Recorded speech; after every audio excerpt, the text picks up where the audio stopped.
Just as Pee-wee drove up, he saw a very rich man run and hide himself in a big empty churn, and pull the cover shut after him. So Pee-wee got down off his wagon and took the ox hide into the storekeeper.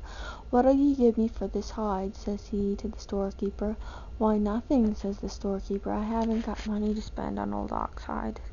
"I'll tell you what," says Pee-wee, "trade me that worthless old churn for my hide, and you'll be getting the best of the bargain." "All right," says the storekeeper, "if you'll carry it off." So Pee-wee left his hide and loaded the churn up onto his wagon. Now when Pee-wee had got the churn a little ways out into the country, the rich young man began to pound off on the side of it and yell, "Let me out! Let me out!" "How so?" says Pee-wee. "I bought the churn and everything in it. You belong to me." "I'm rich," says the young man. "I'll pay you anything, only let me out." So Pee-wee let the young man out, and the young man gave him a purse full of gold. When Pee-wee got home, he showed all his neighbors the purse full of gold which he had got in exchange for their ox hide. As soon as they saw it, the neighbors all ran to kill their best oxen and take the hides to town. When they found they could get nothing for them, they were so mad at Pee-wee they swore they'd never speak to him again. "Is that all?" asked CADDIE eagerly, as Tom paused for breath.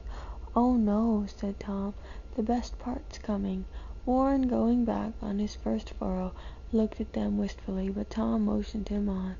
"Well, some time after that," continued Tom, "Pee-wee and his old wife were out hoeing potatoes, when the same bird flew over the potato patch and sang, 'Pee-wee, Pee-wee, you'll try that again, will you?' yells Pee-wee, flying into a passion.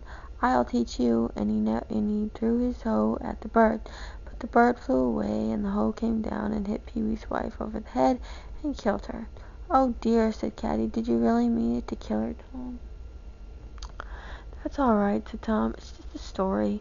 So then when Pee-wee saw that his wife was dead, of course he felt very sorry, but he wouldn't have let anything get him down.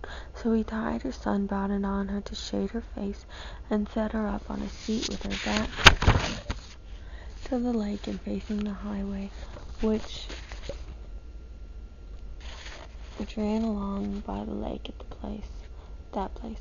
Then he set a basket of oranges on one side of her and a basket of lemons on the other, and then he went back and hid himself in the bushes nearby. Pretty soon along came a man driving a coach and 4 black horses.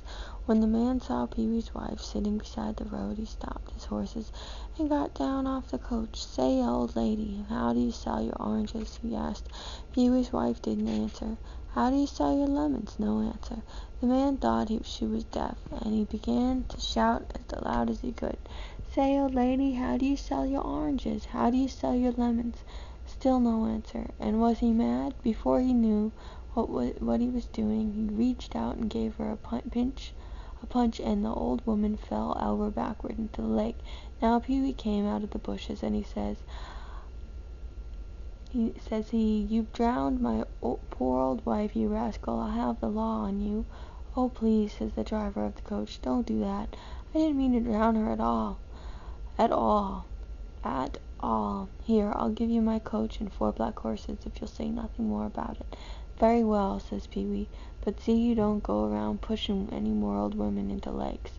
Well, Pee-wee's neighbors had said they'd never speak to him again, but when they saw him driving a fine coach and 4 prancing black horses, they couldn't help coming to ask him about them.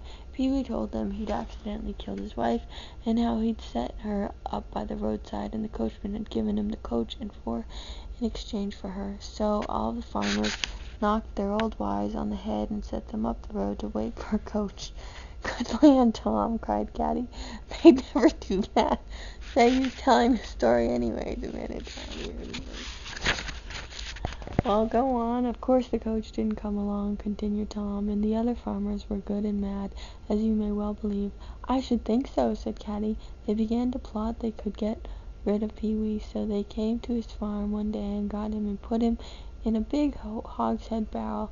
They headed it up with Pee-wee inside, and they trundled it down to the lake where they meant to drown him.